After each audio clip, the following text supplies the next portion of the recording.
This is the region that is Malwa Plateau. Clear? So simply Vindhyas in the south, Aravali's in the west, and on this side you will have other plateau, second part, that is what we call as Bundelkhand Plateau. Okay, so Malwa Plateau, Bundelkhand Plateau, Aravali Range, and Vindhya Range. That is how we can demarcate the Central Highlands. Okay, that is the part of Peninsular Plateau.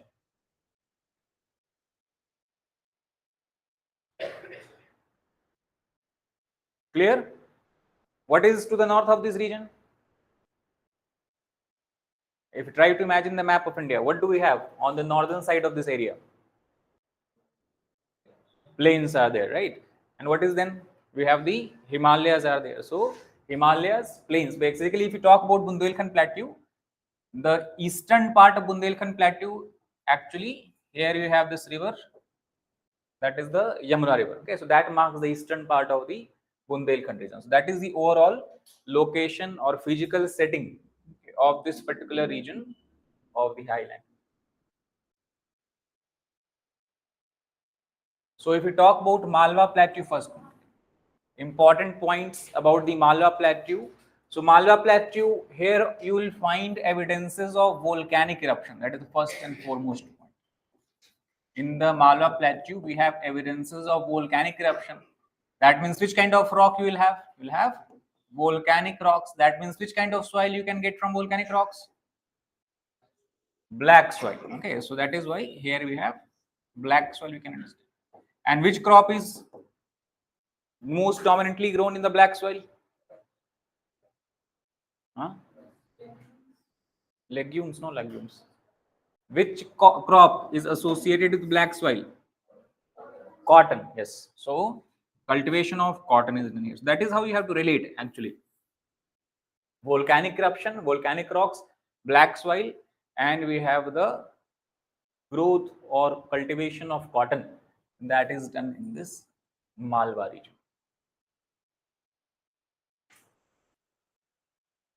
Right? That is the first point. Actually, if you look at India, 3 places are there. You have volcanic rocks. What are 3 places? Where else you will find volcanic rocks? Deccan Plateau. Okay, then Malwa Plateau, and then one more we'll discuss in Chotanagpur Plateau. Rajmahal Hills are there. So 3 places in 3 different times volcanic eruption has happened there. So that is why we have this. That is the first point. Apart from that, we talk about in the northern part of Malwa Plateau, this region.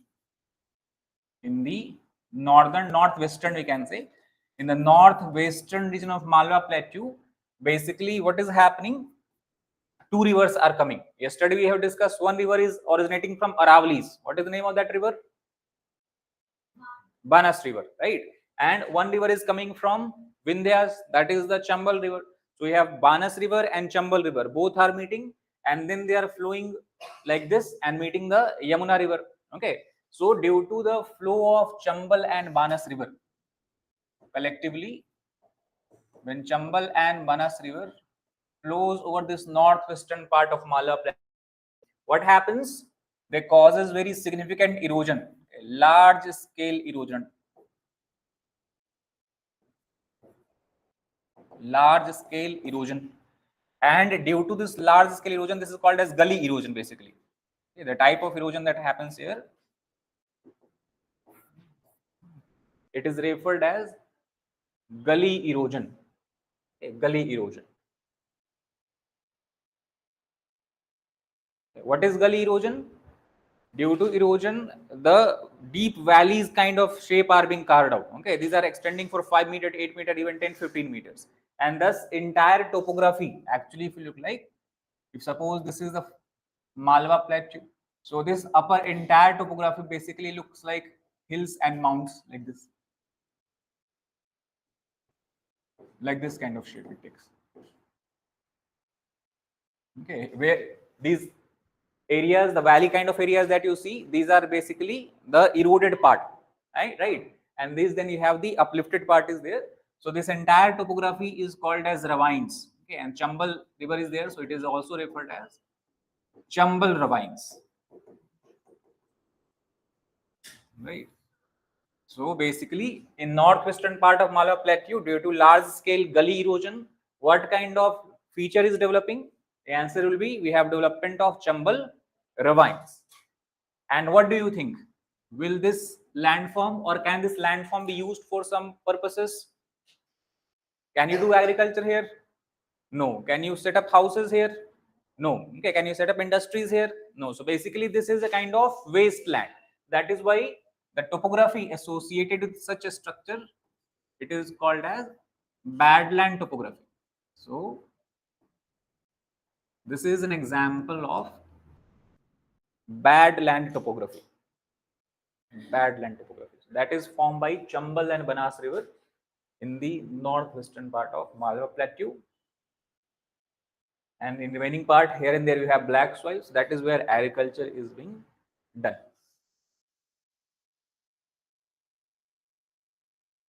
Clear? That's all about the Malwa Plateau that we have to understand. Then the last part of Central Highland, what do we have? We have the Bundelkhand Plateau. Okay, so next we can write about the Bundelkhand Plateau.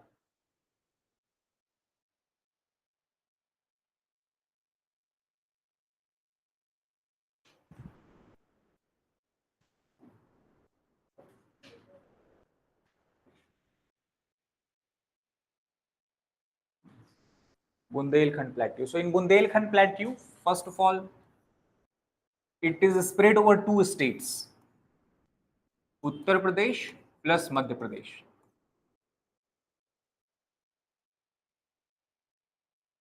Okay, spread over states of UP and MP. Second, average elevation is about 500 meters ASL. What is ASL? Above sea level. Yes. So average elevation of this Bundelkhand Plateau is 500 meters above sea level. Largely, it is made up of granite-based rocks. Okay, granite, gneiss rocks, schist rocks. These are the dominant rocks that you will find in the Bundelkhand Plateau. Granite, gneiss, and schist. However, here and there are hillocks that is made up of sandstones. Okay. Hillocks means small, very small hills, low elevated hills, less elevated hills. So the entire plateau is made up of granite, gneiss, and schist. But here and there in this plateau, you will find hillocks, small hillocks, and these hillocks are made up of which rock? We have sandstone rock.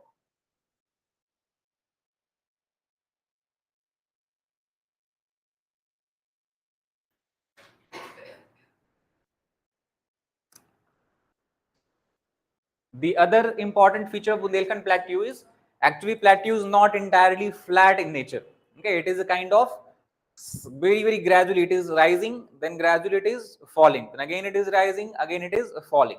So this is not like very what you can say that something, the curvature is something that you cannot like observe directly. Okay, but if you look at for a long distance, then you can clearly see this slight elevation and depression that happens in the plateau. And that is why this kind of topography, the name in geography used it, it's called as rolling topography. Okay, so the other point about Bundelkhand Plateau, what we can understand, that it has rolling topography or rolling plain topography as it is called. Okay, rolling plain topography. We have upliftment and depression, like this kind of shape you will find here.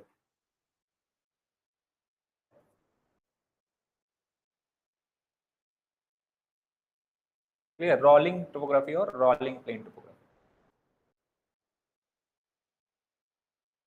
Okay, so this is how questions can be asked in the prelims examination. For example, match the following questions if they want to ask. How they can ask? They can give you the name of three different topography. We have discussed what?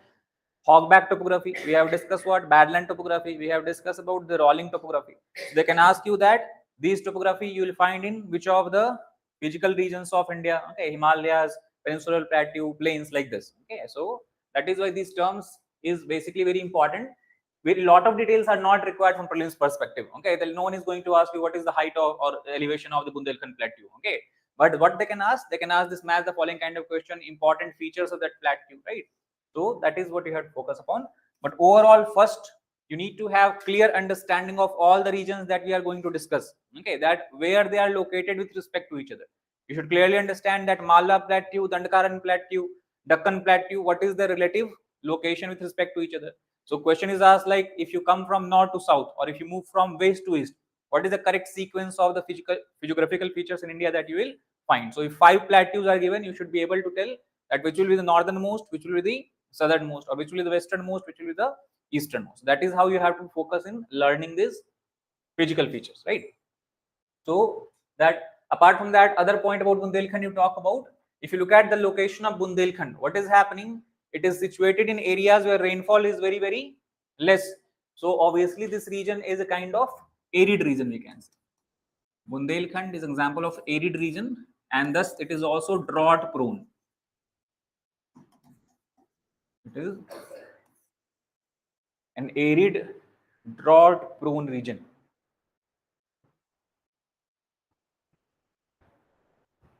Arid drought prone region.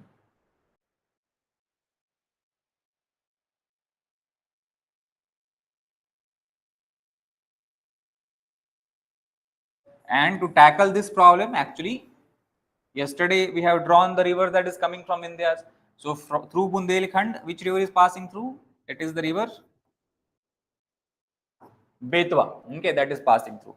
And to the east of Bundelkhand, we have another river that we have discussed. That is the Ken river. So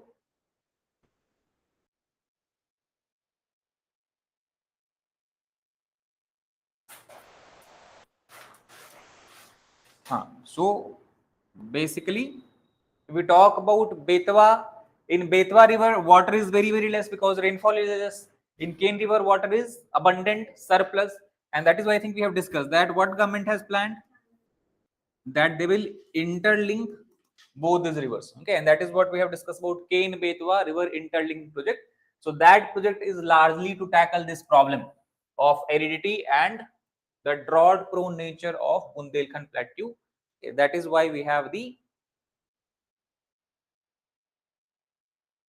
Ken Betwa river interlinking project that has been proposed by the government. This is going to be the second river interlinking project of India, actually. Second river interlinking project. Which is the first one? Where else two rivers has been interlinked? Huh? It is close to you. Kaveri river. Close means more far. That means Krishna and Godavari. Okay, so Krishna Godavari interlinking that has been done. That was the first interlinking project. This will be the second interlinking project. Right. So Kenveta river interlinking. The problem that arises here is because in the upper path this of Ken river you have a tiger reserve, also national park. This is called as Panna Tiger Reserve, right? So how you transfer water from one river to other river? You have to construct a dam first. Then only you can elevate the water level, and by pressure then water will flow via canals. So if you construct a dam, what will happen? Large area of this tiger reserve will get submerged. So due to this, many environmentalists were against this project. Okay, because it will cause submergence of Panna Tiger Reserve. The name of this tiger reserve which you can keep in mind. Due to Ken Betwa interlinking project, okay, a significant portion, a significant part of Panna Tiger Reserve will get submerged, and thus many environmentalists were concerned that this can cause reduction in the habitat size of the tigers, and thus it will adversely affect the tiger population. So it can shrink. Yes, that is the Panna tiger.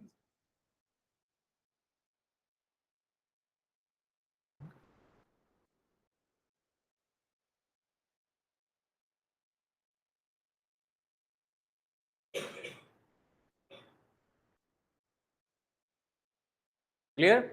So what did government say? Government said that no, see, it will not happen like this because we'll construct a dam. Due to construction of this dam, what will happen?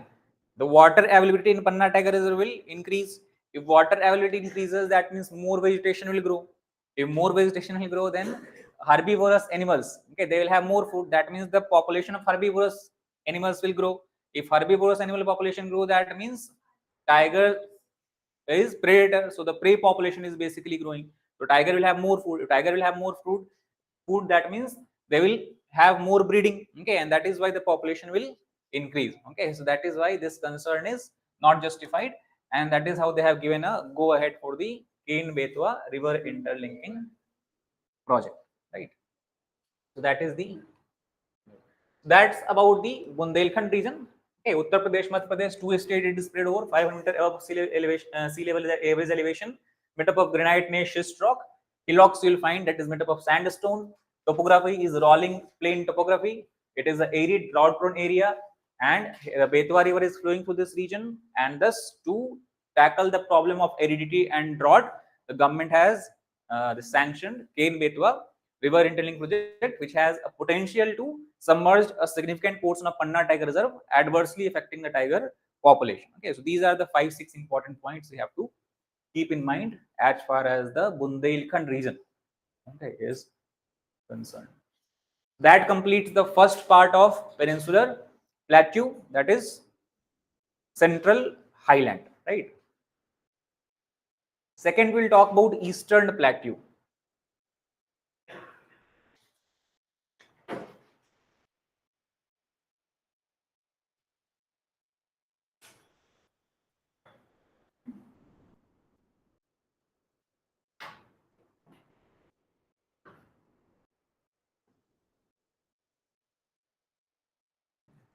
So eastern plateau, basically we can divide it into two major parts.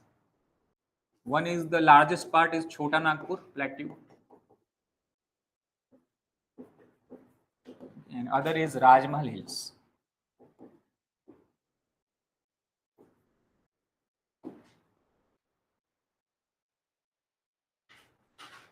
Chota Nagpur Plateau and Rajmahal Hills.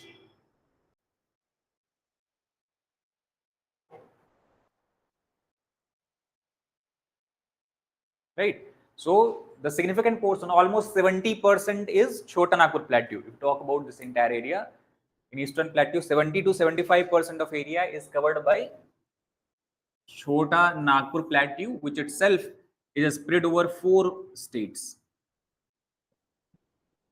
Jharkhand, where it has the largest area, and we have Odisha, and we have West Bengal, we have Chhattisgarh. Okay, so that is the overall expanse of Chota Nagpur Plateau, is spread over 4 states. The highest area, the largest area, is in the state of Jharkhand. That is the first. Overall 70,000 square kilometers. Okay, we talk about that is the size of this plateau, just for understanding purposes. Okay, overall the entire plateau is spread over 70,000 square kilometers. Right? So Chota Nagpur Plateau, very, very significant for India, because this plateau is also referred as mineral storehouse of India or mineral heartland of India. Okay, two terms are used for this: mineral storehouse or mineral heartland of India.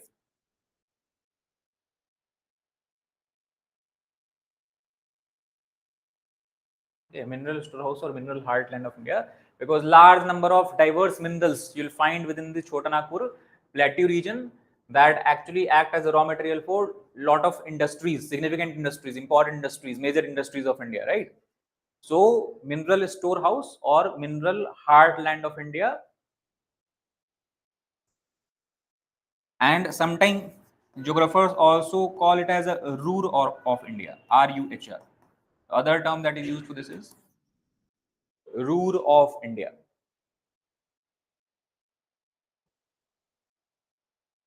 Why Ruhr? Where is Ruhr situated? It is a region in Germany. Okay, and in the Ruhr region of Germany, you have both coal and iron ore are found in the same region. So similar We can also see similarity. You can also see in the Chotanagpur Plateau. Here also you have both coal and iron ore. They are found in the same region, nearby regions. Okay, so that is very rare. The finding of coal and iron ore in the same region at the same area is a very rare phenomena in the world, and thus in one is the Ruhr region, other is the Chotanagpur Plateau region, and then other you have is the Great Lakes region in North America. Okay, so three major regions are there where you have the coal and iron ore. They are found together, and both these are the major raw material for which industries? Iron and steel industry. So that is why we have development of lot of iron and steel plants everywhere around this Chotanagpur Plateau region. That will find the largest concentration of iron and steel industry in India is where it is around the Chota Nagpur Plateau region. They're continuously increasing their capacity as well because raw materials are available in abundance. In South India, that is your problem. For example, in Karnataka, what do you have? Iron ore is there, but coal is not nearby. So that is why whatever iron steel plant you have, like in Bhadravati, you have Jayanagar is there, Salem is there, right? So these steel plant, basically, if you look at last 15-year data, they are running flat. Flat means the production is not increasing. Why? Because there is a limitation of availability of coal. Iron ore they have in abundance, but coal is very far away. That is why it cannot be transported in huge amount. So they are running flat. But if you look at this eastern steel plant, they can increase and decrease the capacity as per the requirement, because they can, like what you can say, actually this depending on the requirement, they can get as much coal or iron ore they want, or can reduce the supply, increase the supply, all this, right? Also they are closer to port areas. Kolkata port is there, Chennai port is there, this Paradip port is there. So from there they can import also materials if it is less available in lesser amount in India itself, right? That is why here you have lot of expansion that happens in the steel plant. So Ruhr of India, mineral storehouse, heartland of India. Apart from that, if we talk about Chotanagpur Plateau else, overall the plateau is divided into two plateaus. Chotanagpur Plateau itself, basically we can divide it into two plateaus.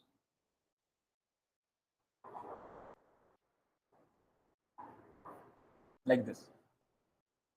Yeah, the structure, if we draw the structure. Right, this is how it looks like. So this northern part is what we call as Hazari Bagh, and southern part is called as Ranchi. Okay, that is capital Jharkhand as well. So Hazari Bagh Plateau and Ranchi Plateau.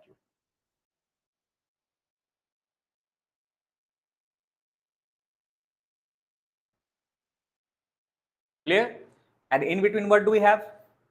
A rift valley like a structure. Similarly, how we have discussed between Vindhya and Satpura, we have rift valley. Similarly, between the Hazari Bagh and Ranchi Plateau, also you have rift valley. And if there is rift valley, what will happen between this rift valley? River will flow here. Which is this river that is flowing between the rift valley of Hazari Bagh and Ranchi? Again, very important river of eastern India. That is Damodar river. So river Damodar is flowing in between the rift valley of Chotanagpur Plateau. Right, Damodar. Earlier Damodar was called as Sorrow of Bengal. Okay, you have read about this or not before?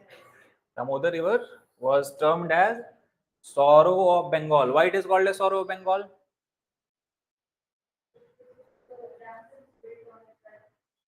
Because of a dam was built. Dam building or dam, like how? So basically it used to cause severe flooding in the lower courses. Okay, and every year whenever flooding happen, it causes large scale displacement, destruction of agricultural areas, as well as the death of the people. So that is why it was called as Sorrow of Bengal. So basically dam did not cause it to become sorrow. Dam was built to tackle this problem. Because if flooding is happening in the river, how will you tackle or control the flooding? If you construct a dam, then you can control the discharge of water. So that is why a numerous dams, series of dam has been built, and this is the largest project that was undertaken in the independent India. This project is called as Damodar Valley Corporation, or in short, DVC project.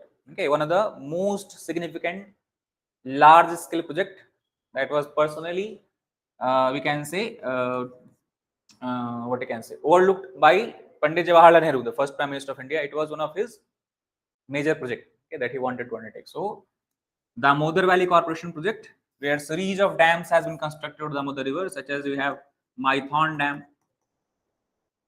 you have another very important dam, Tilaiya Dam is there, you have Panchet Dam is there. So these are some of the largest dams that has been constructed over Damodar River to control its flood causing tendencies. Maithon, Tilaiya and Panchet, okay, to control the flooding, to control the flooding in the Damodar River.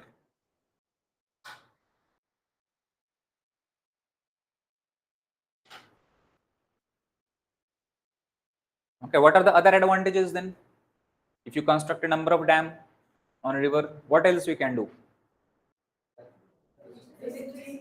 Hydroelectricity you can produce. Okay, so the other benefit of this project was that hydroelectricity is the cheapest mode of power generation, electricity generation. So cheap hydroelectricity is available in this area.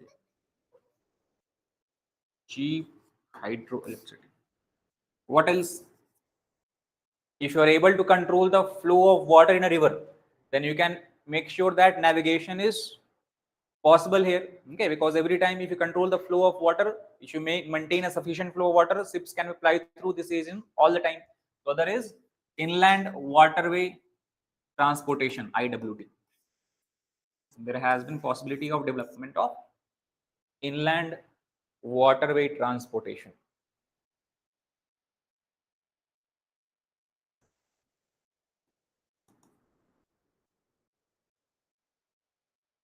Other is in the nearby areas where agriculture is possible, if you are able to control the flow of water, then you can make sure that river water is being used for the irrigation purposes. That means the agriculture productivity will increase.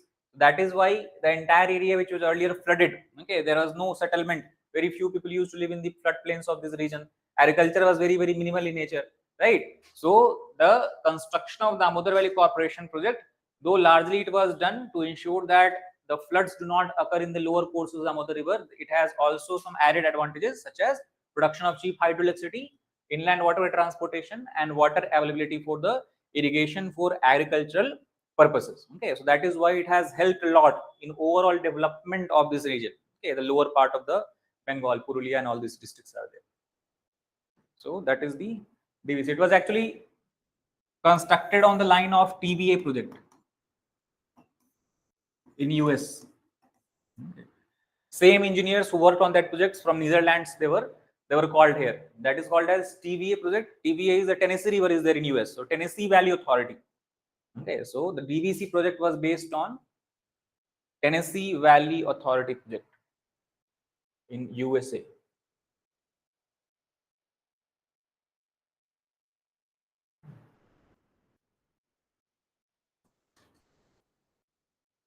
Okay,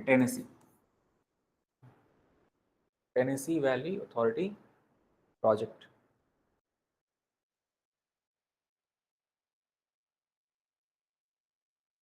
Right, so that is the Damodar River, Damodar Valley Corporation project.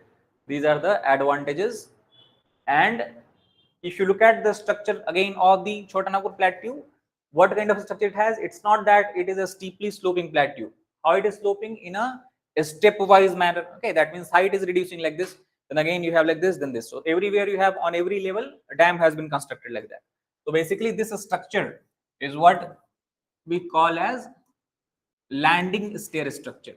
The topography if you talk about, Chotanagpur plateau has which kind of topography? So the answer will be it has a landing staircase topography. This kind of stepwise manner of downfall. So this topography is called as landing staircase topography. Okay, landing staircase topography. Clear? Then the highest point, what is the highest point of Chotanagpur plateau? highest point of Chotanagpur Plateau is situated in Ranchi, this part of Plateau. Okay. And the name is important here. It's called as Parasnath. That is the highest point of entire Chotanagpur Plateau, situated in Ranchi Plateau in the state of Jharkhand. Obviously, the peak or the point is called as Parasnath.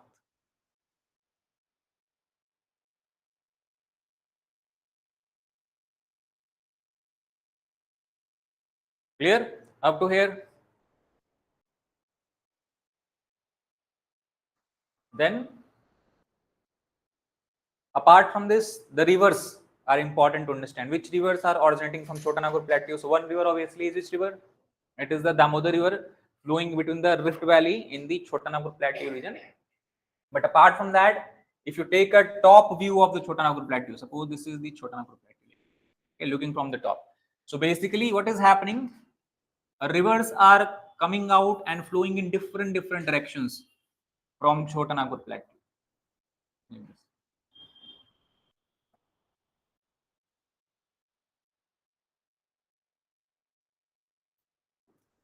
So this, for example, this is North Koyal. This is Suvarna Rekha.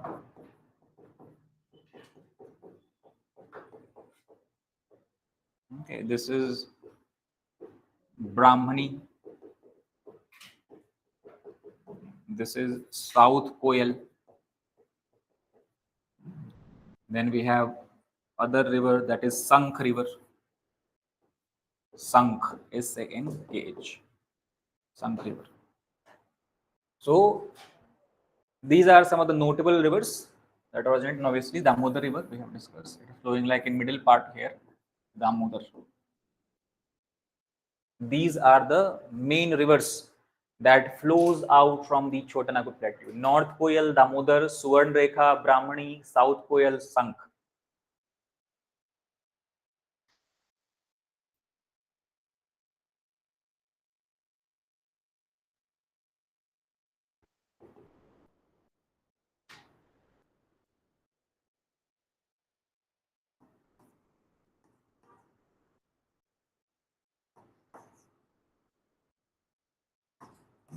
Now, if you take a close look at this structure, what do you see? You see that this is the main highland area, and from this highland we have numerous rivers that is coming out, but flowing in different directions. Some is flowing in the north, some is flowing in the east, some is flowing to the south. So this flow pattern is what we refer as radial drainage pattern. Okay, so Chotanagpur Plateau exhibit a drainage pattern that we call as a radial drainage pattern. Okay, you can write the definition if you want. What is the radial drainage pattern? Drainage pattern discuss other total 6 types of drainage pattern we have to study in river system. Okay, so one is the radial drainage. So the flow, this radial drainage pattern, you can write the definition. When several rivers,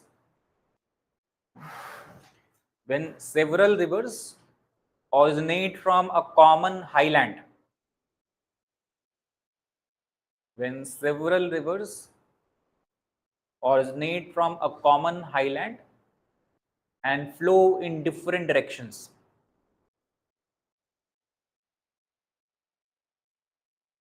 Flow in different direction, it is called as radial drainage pattern. Right? So that is the Chotanagpur Plateau, very important part of the Eastern Plateau. Clear? What are the points you have to keep in mind? One is mineral perspective, you have to keep in mind coal, iron, limestone, all these minerals are found here, mica, right? Then industries, which kind of industries are well developed here? Iron and steel industries are well developed here. What kind of topography it has? Landing is there, topography it has. What kind of division it has? Hazaribagh Plateau, Ranchi Plateau. What are the rivers? These are the rivers, right? So these are some of the most important points that we have to remember about Chotanagpur region.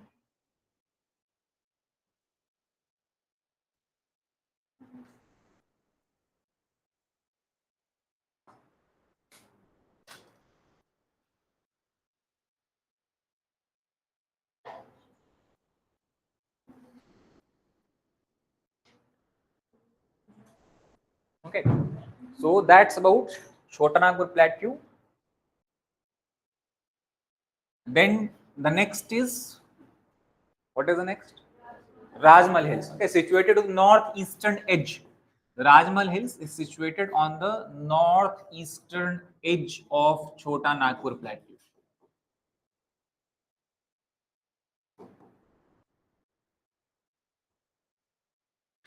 Northeastern of Chota Nagpur Plateau in the state of West Bengal.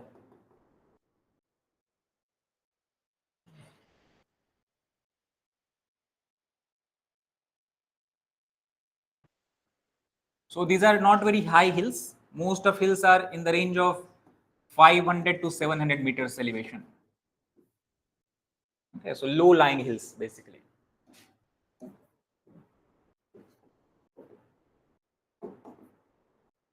These are example of low lying hills with an average elevation of how much? 500 to 700 meters.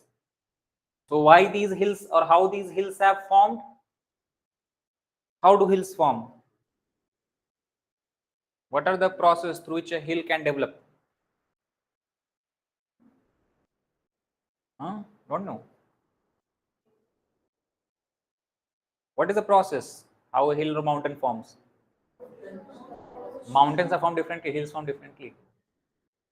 What is the example? Process. Himalayas. How did Himalaya form? Continental convergence. Right? What else? What else can cause development of mountain? Volcanic eruption. So these hills are volcanic hills. Okay. The Rajma hills are of volcanic origin, and volcanoes erupt due to some sort of plate interaction. So which kind of plate interaction has caused the eruption of volcano here? Convergence or divergence? Convergence. Divergence. Okay, so it is the divergence. Which kind of divergence? Continental divergence. Okay, due to continental divergence between two plates, there was a volcanic eruption, and due to this, we have development of these hills in the eastern part of India. So what are these two continental plates? One is Indian plate, and earlier Indian plate was attached with which other plate? Australian plate. Okay, so when Australian plate, Indian plate broke apart, broke away from each other, separated apart from each other, that is when you have CC divergence that has caused volcanic eruption. Australian plate, huh? Okay, Australian plate, but continental part is there now. Continental part, oceanic plate talk about the entire landmass of Australia, continent. That part was attached. That is where the separation has happened. Okay, so CC divergence basically, land has separated part there. A crust has broken apart. That is why you will see on the northeastern edge, northwestern edge of Australia, you'll also have volcanic hills like that. Okay, so both formed in the same time. You have separation, volcanic eruption happened. Some part of volcanic magma fall on the Indian plate, some part of volcanic magma fall on the Australian plate. So when they separate apart, in Australia also you have a small hillocks, and India also you have this small hillock. So both having the same age, same rock structure, same characteristics. That is why we can say with surety that is due to continental divergence. Okay, actually Australia is how, like we draw the map of Australia. This is how Australia looks like. But when it was this part when it was attached with India, it was this part that was turned around like this. Okay, and that is how it was attached. That means we have a city that is Perth is there. Okay, Sydney is there. So Perth, Sydney, we can say Sydney was almost 1 to 2 kilometers from current Shillong. In Meghalaya we have Shillong. So Shillong and Sydney was very attached to each other, very close to each other. Okay, and then it has separated, turned around, and then displaced toward western side, eastern side. So that is how, due to volcanic origin, volcanic eruption, we have development of Rajmal Hills. The magma that erupted here was largely silica. We have discussed about silica percentage of magma. So high silica percentage in the magma. It was kind of acidic magma that we can say. Okay, that is how it is different from Deccan Plateau.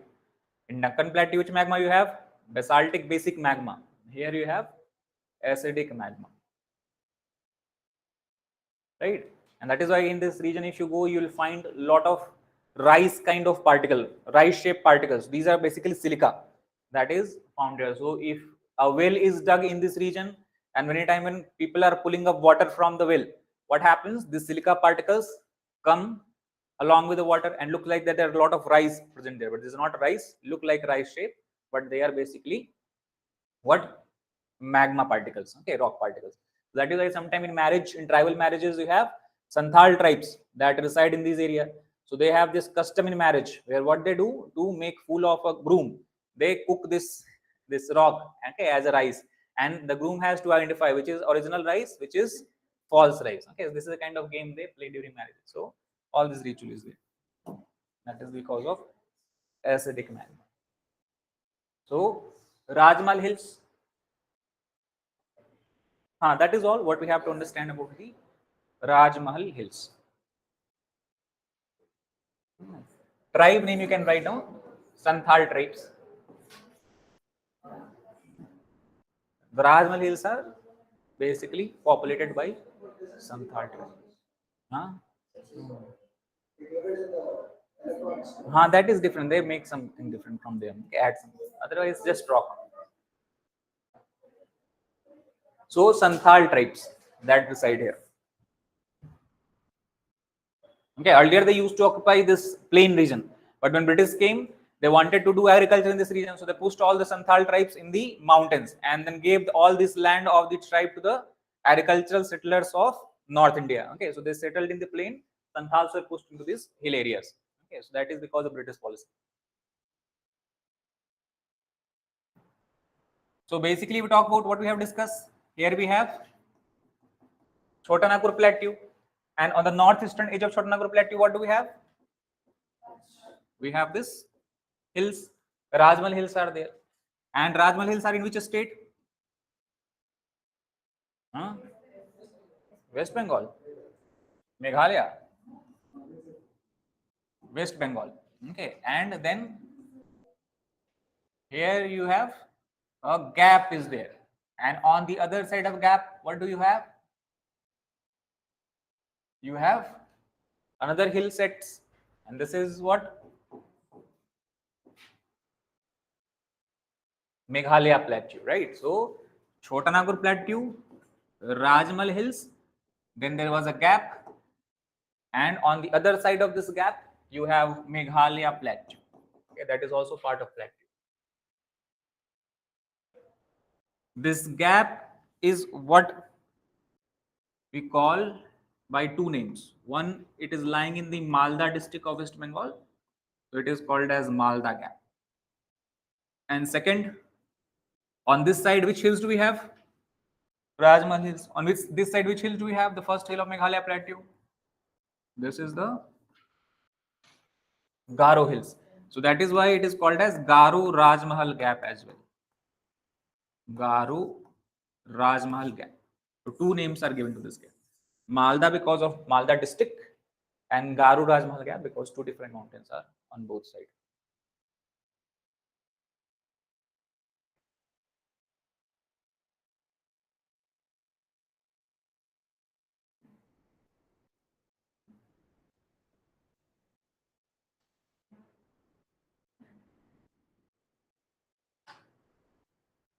Okay, so basically earlier this entire region was connected with each other. Okay, but due to this tectonic plate movement, what happened? A kind of break in the rock was observed. So basically a big fault line opened up, and that is why it separated Meghalaya Plateau from the eastern plateau. And this is the Malda Gap. So for example, if you're driving your bike from here, what will happen? You will expect that you will drive in the hills, then you'll drive in the valley, and then you will go on the Garo Hills. But that is not the case today. Okay, what has happened? This entire gap that was created millions and millions of years ago, and this entire gap has been filled because two major rivers are passing through this area.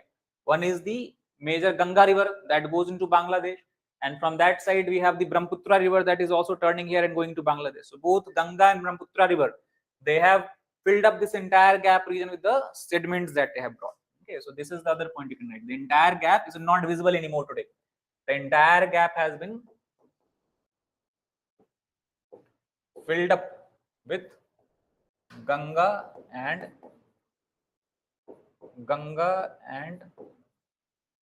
Brahmaputra river sediments.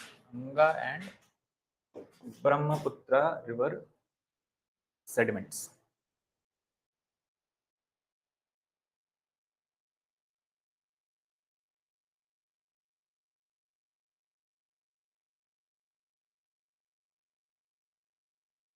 Right?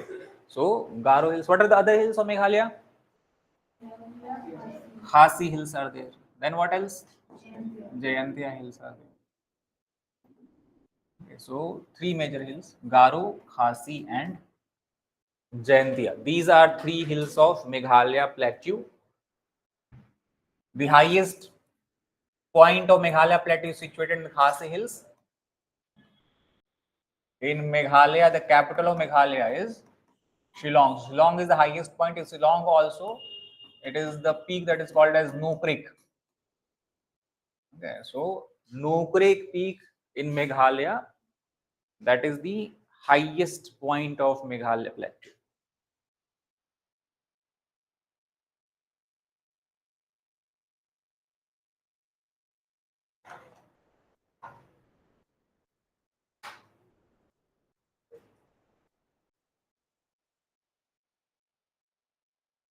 Right, No Creek in the Meghalaya, we have the highest peak of Meghalaya Plateau.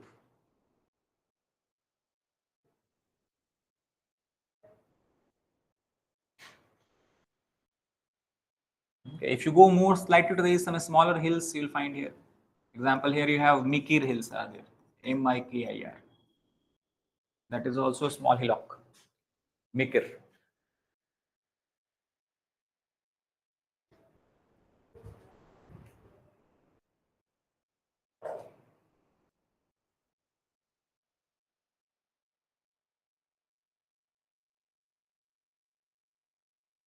And if you look at the location of Meghalaya, okay, if I try to draw in the map of India, for example, where is Meghalaya? This is somewhere around this region it is situated, right? So when the monsoon winds enter India, they directly are striking what? They are coming perpendicular to the Garo Khas Jayantia hill range. So if they are coming perpendicular, what kind of rainfall you will expect here? Orographic rainfall. So you have heavy orographic rain that happens in Meghalaya. Heavy orographic rainfall.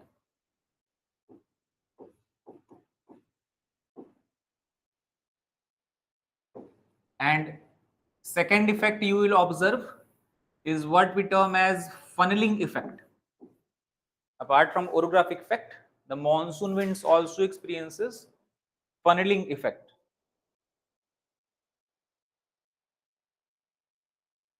Right? What is funneling effect? Funnel, all of you have seen. Funnel shape is there. So basically, what is happening? The winds are coming from Bay of Bengal, so it is a very very wide area. But as soon as they enter into Meghalaya, it is surrounded by hills from all the sides. So a lot of valleys are there. So these winds are basically in a kind of funnel shape. They start to enter into these narrow valleys, and their velocity becomes very higher, and then they keep on rotating in this valley area, in between these valleys. They cannot get out of this valley. So due to this, what happens? All the winds, all the moisture that is present in this wind, they will be forced to condense and come down in the form of rainfall. Where? In the Meghalaya plateau. So combined effect of what? Orographic rainfall and a funneling effect is responsible for heaviest rainfall in Meghalaya plateau, and that is why the place having highest rainfall in the world is situated here. What is the place called? Mawsin Ram. And second highest, Cherrapunji. Okay, so both these places experiencing highest rainfall, not only in India but in the entire world. The wettest place on the earth, we can write like this. Okay, the wettest place on the earth are situated in Meghalaya, Mawsin Ram and Cherrapunji, experiencing more than 1100 centimeters of average annual rainfall.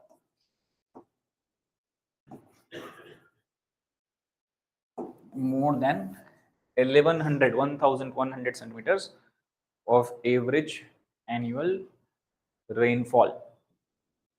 Okay, that is because of orographic effect and funneling effect. Clear? So Meghalaya should have what? The scarcity of water or surplus of water? Surplus of water. But is there surplus of water or scarcity of water? A scarcity of water, right?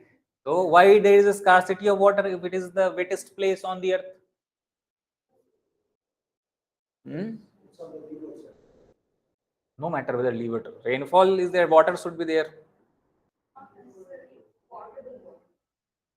Not necessarily potable water. Why? It is water is coming from where? Rainfall. So rainfall is which kind of water? Fresh water or polluted water? Fresh water. So it is potable. Huh? What is the reason? Simple reason is there. What is the reason? Huh? Less dam. So how dam is responsible for water? Basically what is happening? There is nothing to store the water. And Meghalaya is type of what? Which kind of landform it is? Plateau, plain or what? Plateau. So plateau is made up of hard rocks or permeable rocks, soft rocks. Permeable rocks. Plateau is made up of. Huh? Hard rocks. Hard rocks, that means water, if it is falling on the hard rocks, will it go down or will simply run away from on the surface? Run away on the surface. That means groundwater reservoir is not developed here. If you look about in the plains of India, what is it made up of? Sediments are there. Whatever rainfall happen, the rainwater is able to percolate in downward, and then it creates a big groundwater reservoir, and then you can extract via boring pump and this well and all these things. But that is not possible in Meghalaya. So for 2-3 months of heaviest rainfall that happens here, none of the water is able to store somewhere, okay, or is able to produce groundwater. All the water is simply running away and going into the Bay of Bengal. Okay, so this is the point you can write down. Okay, you can write a statement actually. You can write a statement. Despite having heavy rainfall,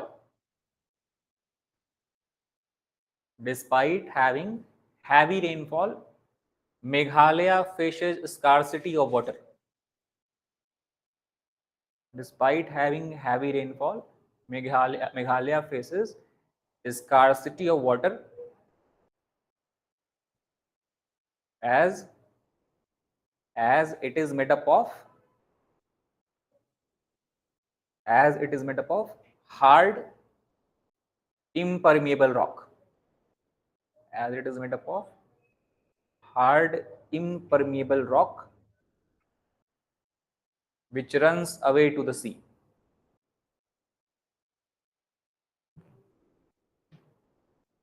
Hard impermeable, where water runs away off the sea, not the rock run away. Okay, where water runs off to the sea. Okay, you can add this.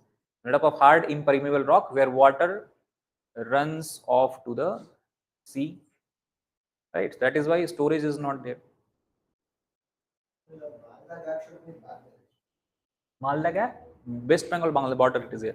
This region, small region is there. Yeah, that's connecting. Right. Here also in Meghalaya, one question was asked few years back in UPSC that living root bridges are found in which state of India or which region of India. So answer is Meghalaya. Okay, they have this very unique kind of a structure called as living root bridge that you can add here. In Meghalaya, you will find living root bridge. Right? What is the living root bridge?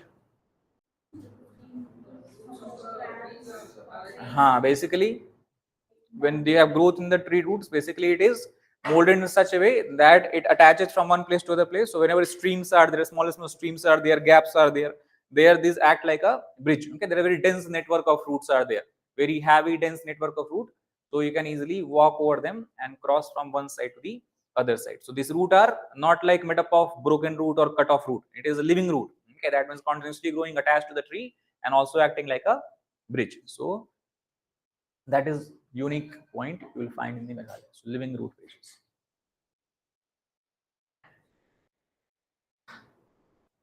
That's all about the eastern plateau, and then we have the Meghalaya Plateau. Clear? So, how many parts we have discussed of Peninsular Plateau? What is left?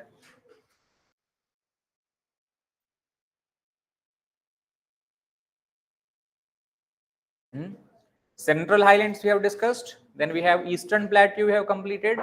Then Meghalaya Plateau. What is left now? North Deccan and South Deccan, then Western Ghat and Eastern Ghat. Okay, so 4 regions we have. So let us try to understand about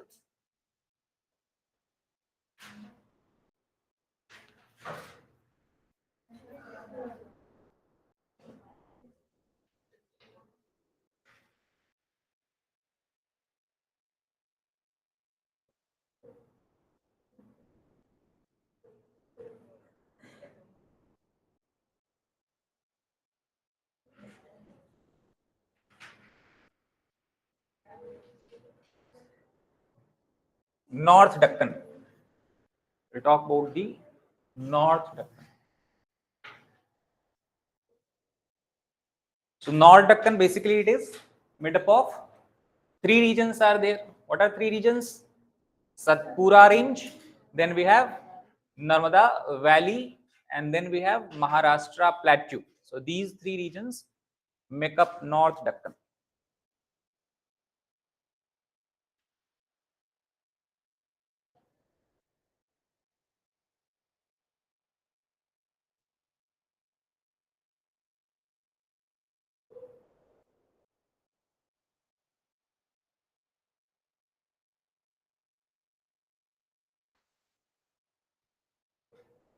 Right? So we'll discuss each of them one by one. So Pura range first.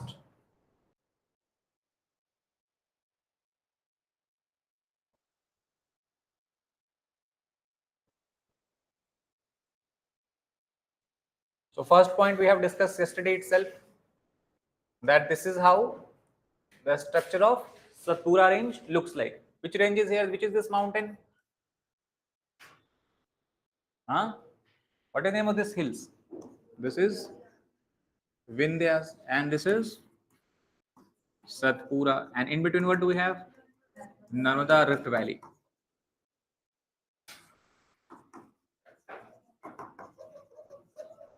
Okay, Narmada Rift Valley. So what is this topography called? This is what we call as hogback topography, because one slope is steeper, other slope is gentler in nature. So Vindhya and Satpura both are having a hogback kind of topography. Hogback topography.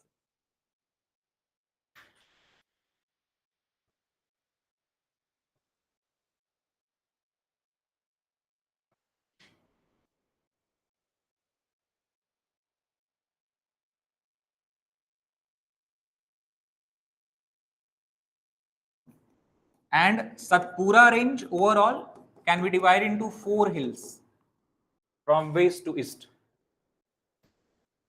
The entire Satpura range we can divide into 4 hills from west to east.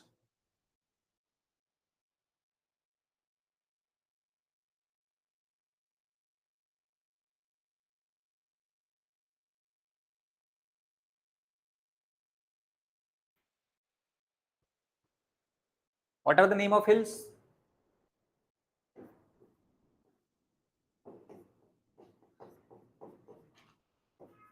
The first westernmost hill is situated in the state of Gujarat, okay, where it is called by the name of Rajpipla Hills. The westernmost hill of Satpura range is in Gujarat, called as Rajpipla Hills, right? Rajpipla Hills. Then which state will come here to the east of Gujarat? Madhya Pradesh. Okay, so in the central part, the hill is called as Mahadev Hills. In the state of Madhya Pradesh, Mahadev Hills.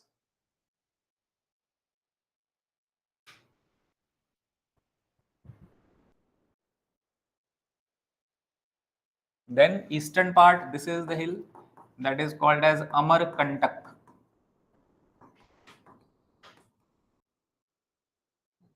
to the east of Mahadev. Amarkantak also is in MP, Madhya Pradesh. In Madhya Pradesh, you have Amarkantak.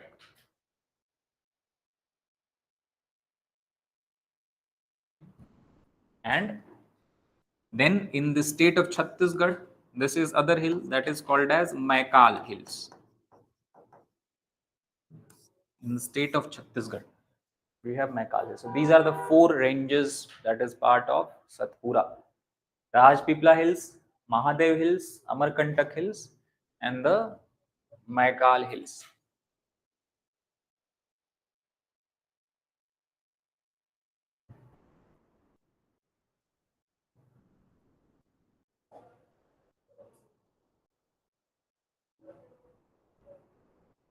Right?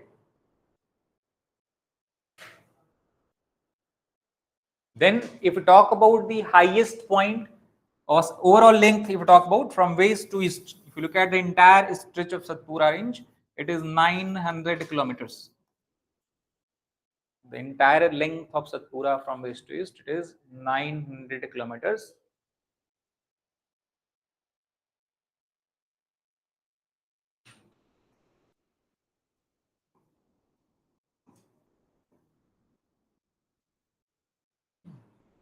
And the highest point of the entire Satpura range is situated in Mahadev Hills, and this point or peak is called as Dhupgarh.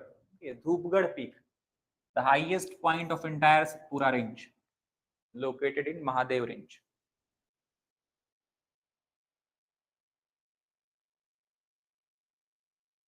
Clear? What is the highest point of India?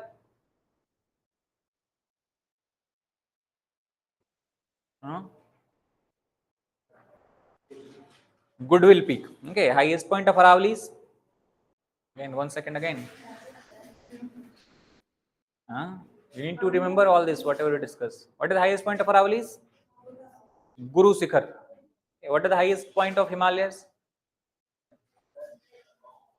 Mount Everest. Okay, at least one thing you know. So that is the Dhupgarh peak in the Mahadev range. That is how question is asked. The highest point of this Satpura range is situated in which of these hill ranges? So it is situated in the Mahadev hills. Mahadev hill is situated where? In the Madhya Pradesh, right? Then Satpura range is a type of which kind of mountain? That is also a question that can be framed. So both Vindhya and Satpura, these are example of which kind of mountain? One mountain we have discussed, Himalayas. Himalayas are which kind of mountain? Fold mountain. Aravallis are which kind of mountain? Both are fold mountain, just age differences. So similarly, we talk about Vindhya and Satpura. Both are example of what we call as fault or block mountain.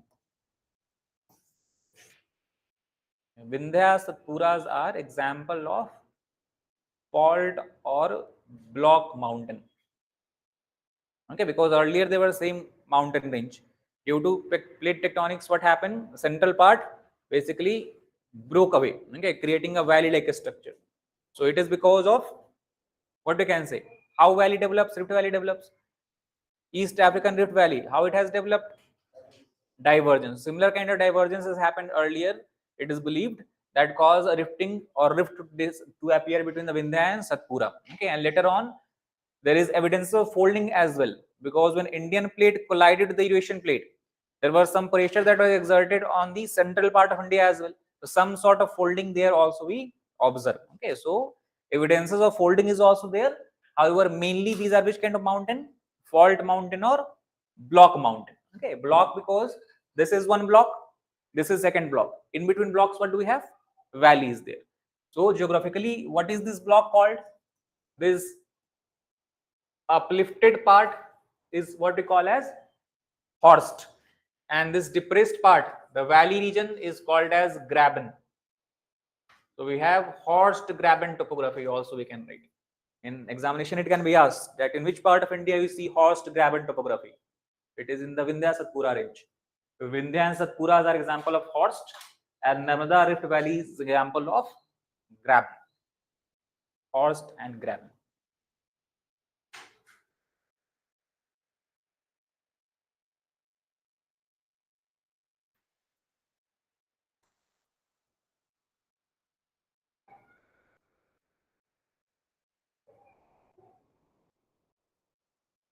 Right. So that is the Satpura hills, Satpura mountain ranges.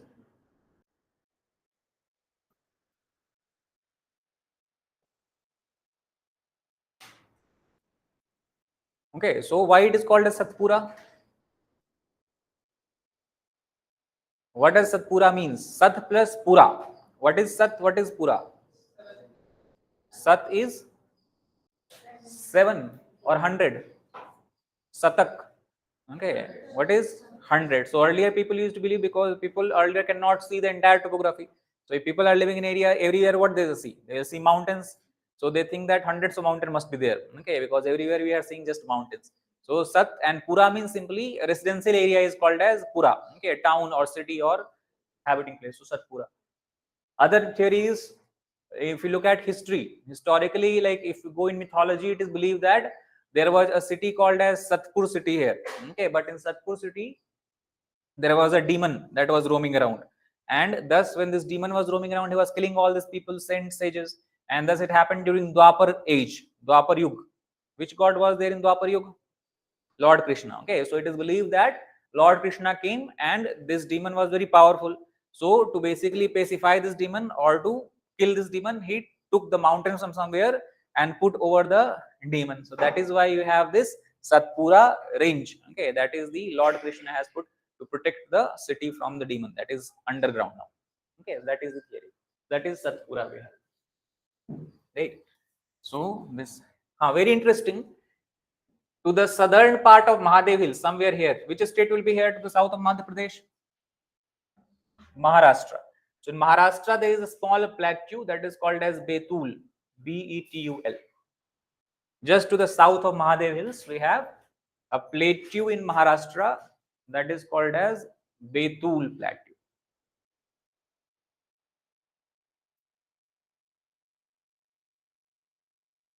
And it is from Betul Plateau, a river that flows, originate and flows in the east, west. This river is called as Tapi River. Okay, so Tapi River originates from the south of Mahadev. It's from both Betul Plateau in Maharashtra, flows in the westward direction.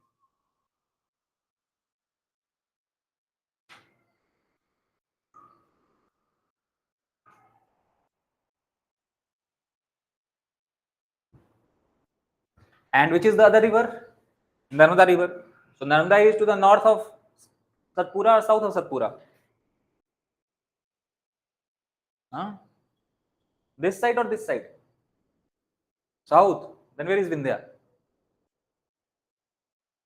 Huh? Where is Vindhya? North of Satpura or south of Satpura? Which is north, which is south?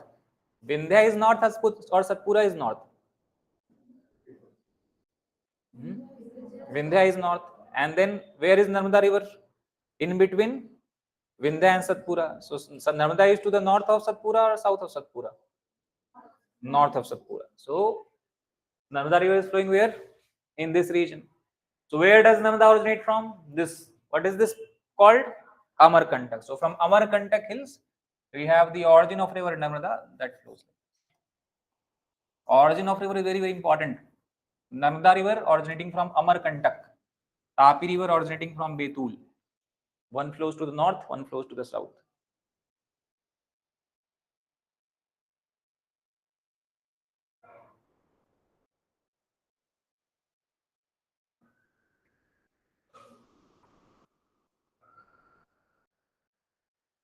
Okay, both are flowing parallelly actually, Narmada and Tapi.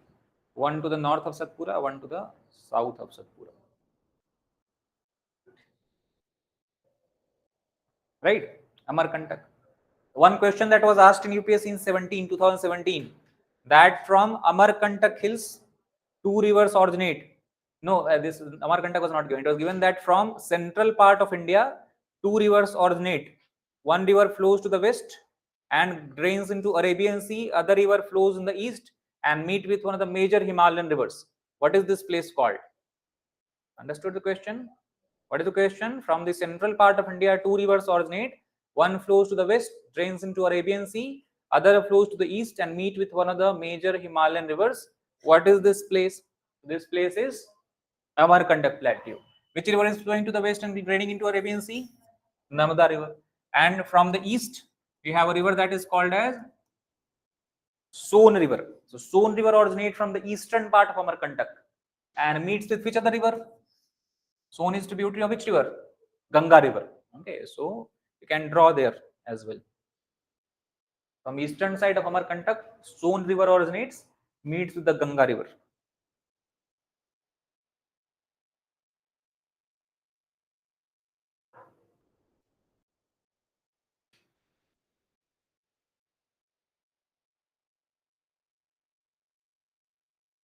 Done. So that is all. Basically, we have to remember about Satpura hill ranges.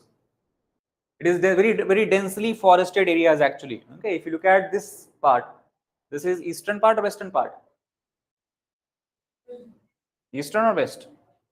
Which is east? This is east or this is east? This is east. So in eastern part, what do we have? Eastern part of Satpura range, you will have dense forest that is made up of largely which tree? Sal tree. And western part of Satpura range is made up of which forest? Teak forest. So Sal in the east and teak in the west. So very densely forested area that you will find here. Okay, natural vegetation you have to discuss about. Question is asked, the Sal and teak forest, these are type of which kind of vegetation? Where are they found? So Sal in the eastern Satpura, teak in the western Satpura.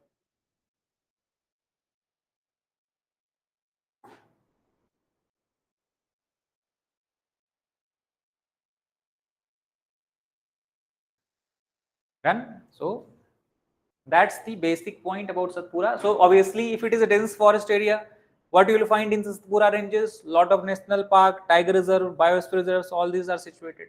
So some of the notable, you have written all this point now, clear? So some of the notable,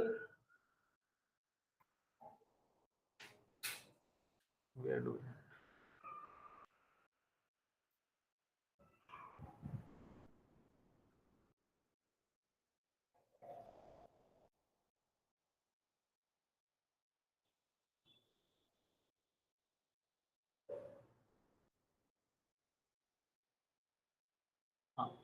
So notable biosphere reserves. What do we have here? Kanha, Pench, Panchmadi, and Bori. And two major tiger reserves are there in Satpura. We have Bandhavgarh and Melghat Tiger Reserve. Okay, so you can write down these names. These already we have discussed these points. Kanha, Pench, Panchmadi, Bori are biosphere reserves. Bandhavgarh and Melghat is the tiger reserve.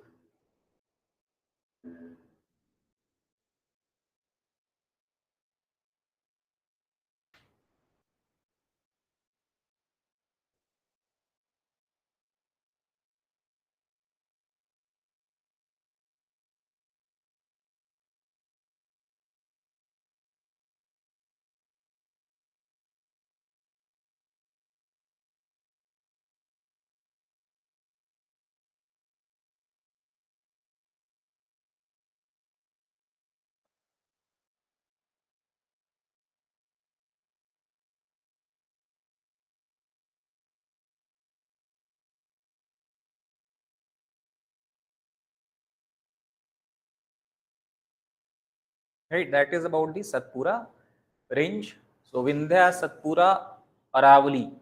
Three major hill ranges are there apart from the Himalayas, Western Ghat, Eastern Ghat. Right, that we have discussed. So these are the important points about that. Next is the next part of North Deccan. We have Maharashtra Plateau. Narmada we already have talked about. Where is Narmada situated? Detail about Narmada River we'll discuss in the river system of India. Okay, all the major points there. So we can talk about the next part, that is Maharashtra Plateau. So nothing much here. Maharashtra Plateau, you know, it is part of what? Deccan. Deccan is made up of which kind of rocks? Volcanic rocks. So the topography is called as Deccan trap topography actually. Okay, because traps are there.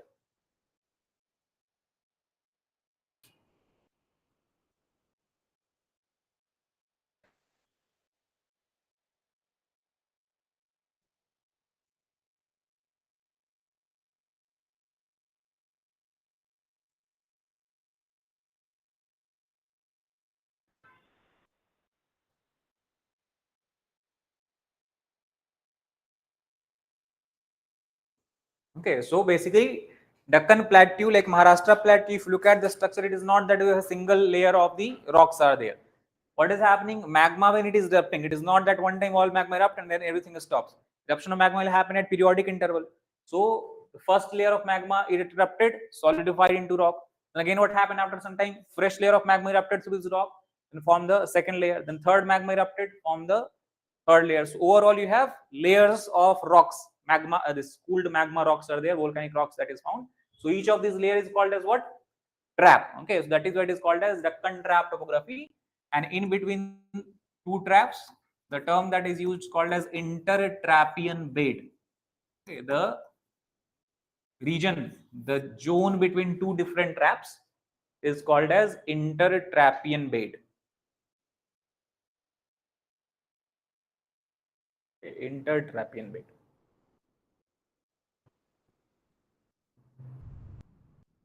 Right? So Deccan trap topography, rock will be, I told you, rocks were basaltic rock. Okay, that is why they spread over a very large area, forming a plateau. If you remember in volcanism, we have discussed now. If the rocks are having high silica content, they are acidic rocks, acidic magma. If acidic magma is there, they will flow at very low velocity. That means they'll form a conical kind of volcanic landform. That means they'll form hills or mountains. That is why in Rajmahal Hills, which kind of magma we have? Silica-based acidic magma. So there, what do we have? Hills. Here, which kind of magma we have? Basaltic magma. So here, what is forming here? Spreading over a large area. So formation of Deccan Plateau. And cotton soil, this black soil where we have growth of cotton. So black cotton soil and a lot of hills and river valleys because the Western Ghat is nearby. Overall topography look like hill and valley topography. Hill and river valley topography.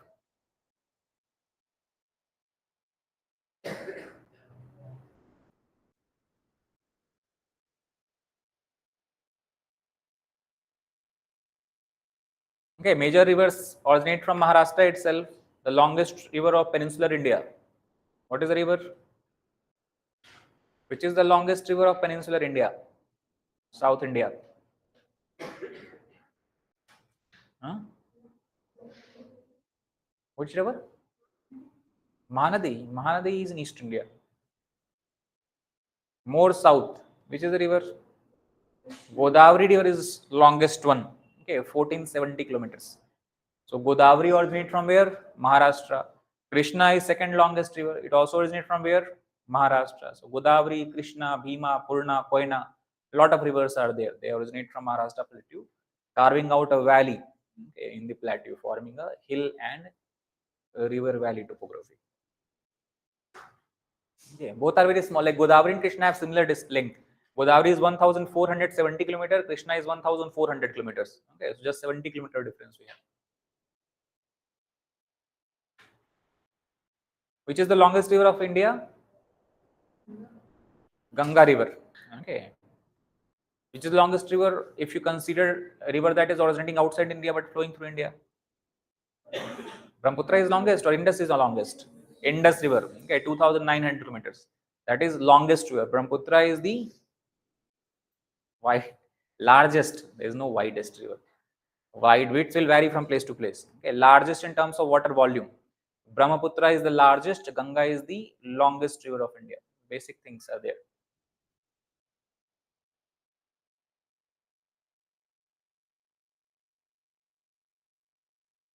Okay. Overall, Indus is the longest one. Okay, consider even outside India. But Indus flows for only 700 kilometers in India, remaining 2200 kilometers flowing in Tibet or Pakistan. So overall length of Indus is 2900 kilometers. Length of Ganga is 2500 kilometers. Okay, so these are things. Longest India is Ganga. Okay, 2525, very easy to remember. 2525 kilometers. 2525.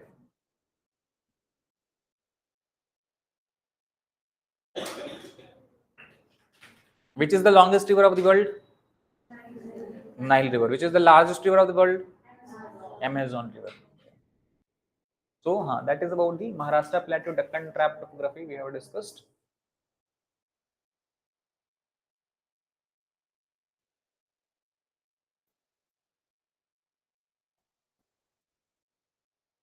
Then We have so that completes your North Deccan, Narmada River Valley, Satpura Range, and Maharashtra Plateau.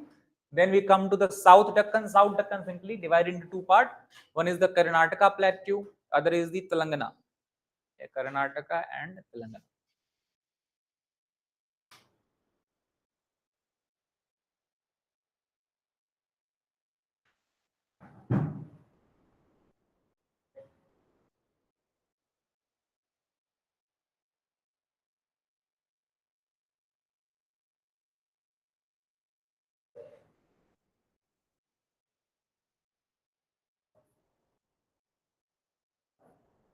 Okay.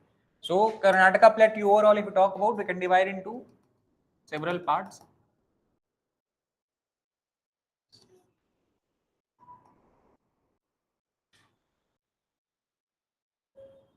This is 1, this is 2, this is 3, this is 4. 4 divisions we can do for Telangana Plateau. This region is called as Maidan region. Okay. Maidan because it is kind of flat, arid, plain or plateau. This is called as Malnad. That is dense forest and hill region. Okay, because this is side you have Western Ghats, entire Western Ghats. So densely forested hills. Here is the flat arid plain, that is Maidan. So Maidan, Malnad. This is what is referred as Mysore Bangalore Plateau.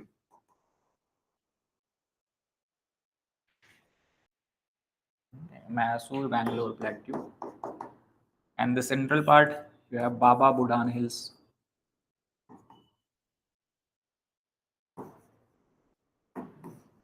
Baba Budan. So this is how we can divide the entire Karnataka into 5 regions.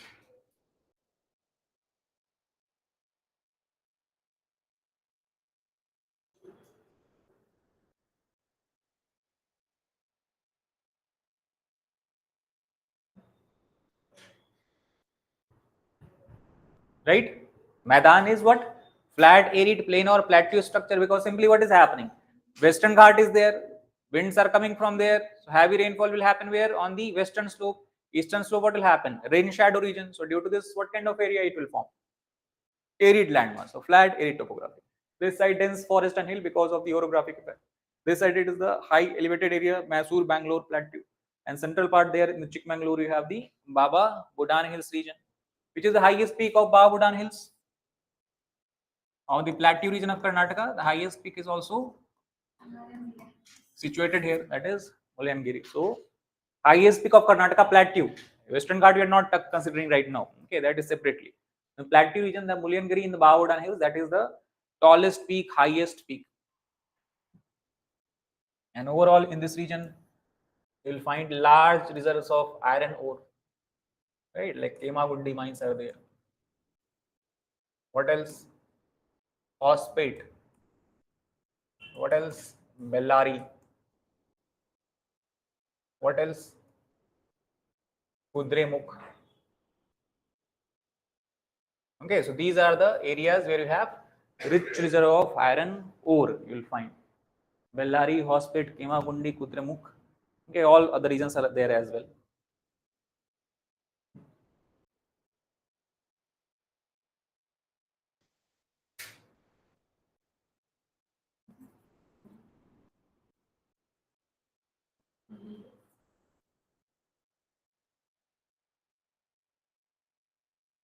Right? Which river are important rivers flowing through Karnataka Plateau? Kaveri River. What else? Which other river is there? Tungabhadra, 2 rivers combined together to form Tungabhadra. So Tungabhadra, Kaveri, and flowing to the western side, we have Sravati River. So 3 rivers. Sravati forms. Which fall is there on the Sravati River? One of the highest fall, river waterfall in India. Which fall is situated on Sravati River? Jog Falls. Yes. So write down names. You can write down major rivers in this plateau. We have Tungabhadra, Kaveri, Shravati.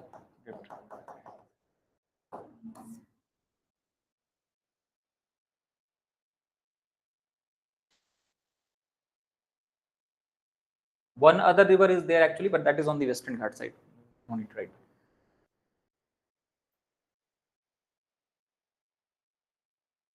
Right. So that's about the overall understanding about Karnataka Plateau. Karnataka Plateau, basically the entire area is one of the oldest region. Your Dharwad region is there now.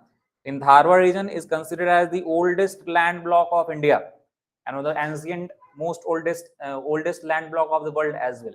In Dharwad region, you can add this. This is considered as the oldest land mass of India.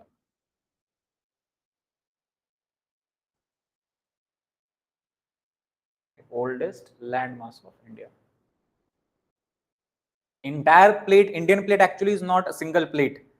Okay, it has earlier all this Indian plate itself was divided into multiple land blocks. And then what we have discussed, that we have discussed the history of Earth since the time of Pangea, but that is only 300 million years. Before that also a lot of time what has happened? Collision and divergence convergence happened. So earlier time 3 different land blocks were there. They collided together, and due to this collision they form a single landmass which became Indian plate. Okay, so overall if we talk about Indian plate, like suppose this was the Indian plate, structure of Indian plate like this. So one is like this, one is like this, and one is like this. That entire Indian plate is made up of 3 smaller plates, proto plates you can call it. This side, this is the Aravali plate. Okay, there you have Aravalis. Aravali plate you get. This side, this is the Chota Nagpur plate. Okay, plateau, that was the part plateau, and this was the Dharwad region. Dharwad plate. So Chota Nagpur plateau, Aravali plateau, or plate we can say, and Dhara plate. They have in the past converged together, collided together, and thus after this they form this single Indian plate. Okay, so the oldest part out of these 3 is which one? Oldest one is the Dharwad region. Okay, oldest rocks, 4.1 to 4.2 billion years old rock you can find in this region.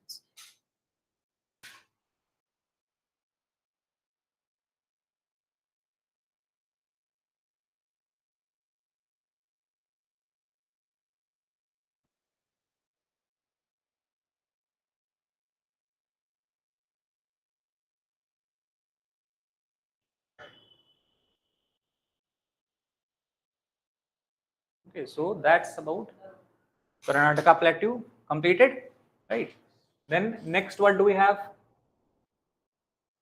Telangana.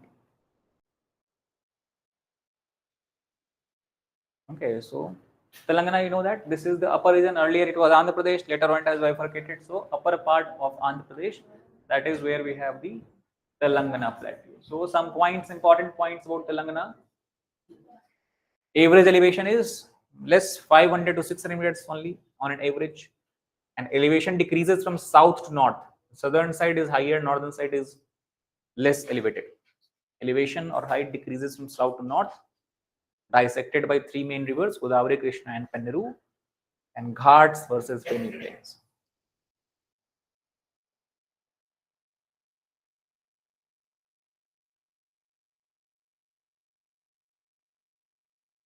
Okay, so 3 rivers are there: Godavari, Krishna, and Penneru rivers, dissecting the Telangana plateau.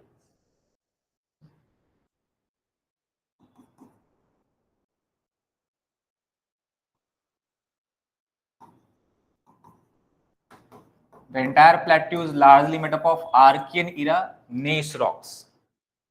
That is the rock making up your Telangana plateau. Archean era gneiss rocks.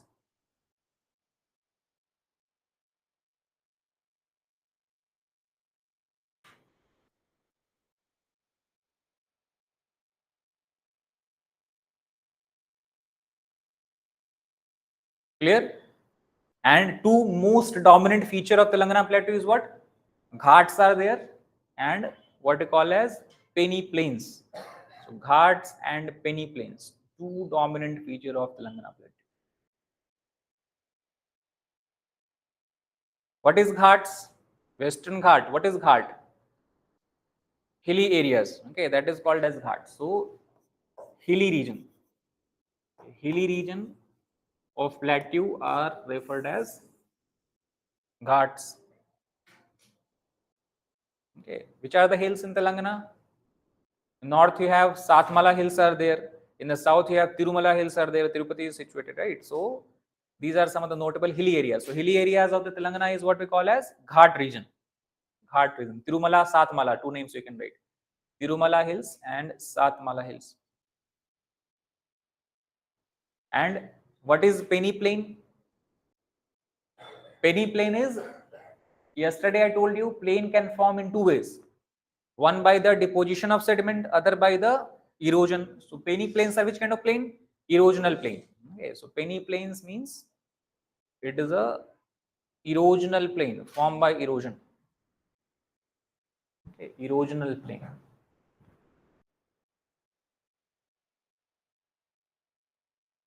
Okay. And how do you identify the erosional plain? So first of all, obviously the rocks will be harder because sediments are not being deposited here. And second, in the erosional plain here and there, small hillocks you will find, okay, separated far distance, located far distance. These are referred as monad knocks. Okay. These are the most defining feature of a penny plain, the development of small hillocks which are called as monad knocks.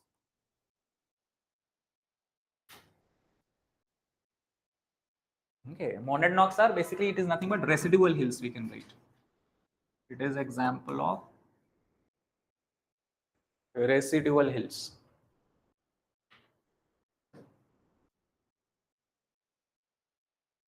Right? Because how this plain has developed? By the erosional work. So everywhere where the rocks are soft in nature, what will happen? Erosion will happen in the same level. So rocks will become similar in height. But these hillocks are left. Why these hillocks are left? Because these hillocks, these areas are made up of harder rocks. So the rate of erosion will be different there. So still these are uplifted part. That means these are the hard rocks surrounded by the layers of soft rock. So these residual hills made up of hard rocks are what we call as monad knocks. Okay, so monad knocks.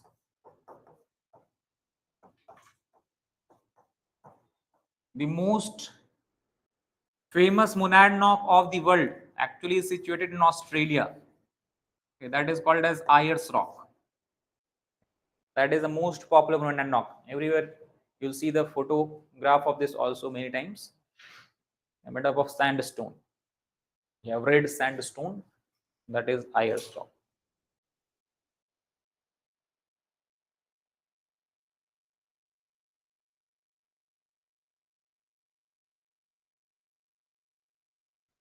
Right, so it basically it looks like a very unique kind of feature because you have suddenly a kind of hill is there and entire region, surrounding region is what? Flat land is there, right? So looks like a residual hill is left behind, and that is why when the sunset sunrise happens, this entire, because sandstone is which, what color? Red color. So this red color looks very bright in nature, okay, and the entire area is made up of limestone, so they look very white, pale in color. So pale white surrounding region, and suddenly you have the red vibrant kind of this residual hills. That is why it is also very popular tourist destination if someone goes to Australia. Right? That is the Ayers Rock. That is example of also large monad knock. In Telangana, small monad knocks are there, not named also like hills, very small height. So that is the Ghats and Penny plains. These are some of the important points. Godavari, Krishna, Pennaru River. That is the major dominant feature of Telangana plateau. Right. So that completes what? North Deccan as well as the South Deccan. What is left behind? Western Ghat? No. Coastal plain directly.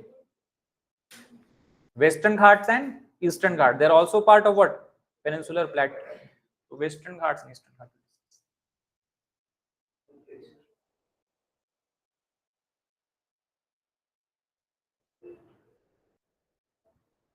Okay, so Western Ghats. Huh? Why do you want to break? Huh? Plateaus are break. Chotnagar plateau does not have break. Okay, so what is the time? 3:42. We can leave early, na 2:40, like in 2 hours. You need break. Okay, so fine. But don't take long break. How much time? 15 minutes is too much. Okay. We'll leave at what 4:45 around. Okay, so 10 minutes maximum. We have one. I think 1 hour you can continue even. Huh? How many of you want break? Just 1 hour. Okay, we'll take break. Democracy, we should respect democracy.